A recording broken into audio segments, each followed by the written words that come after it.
Hi, my name is Attorney Walter Knott with Disability Resolution PA, question 53 of 50. What is the child's dream job? Remember, these above 51s, I can slip them in anywhere in case I missed a question as I was going through them.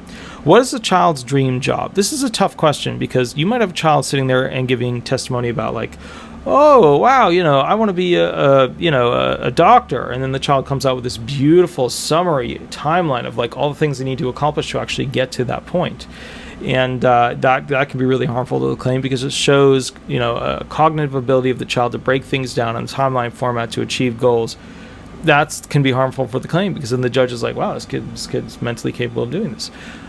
If the child's like, well, what is my dream job? I want to be a unicorn. I want to be a Pegasus. I want to be a magical animal. I want to be a Pokemon.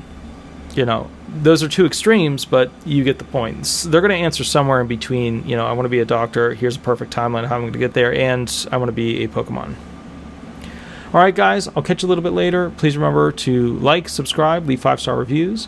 Also, 8 to 10 every Thursday, I go live on YouTube, Eastern Standard Time, 8 to 10 p.m. So remember, if you have any questions, you can always call me then. Please remember to call me with a fake name, and we'll go from there. Thanks so much. Bye-bye.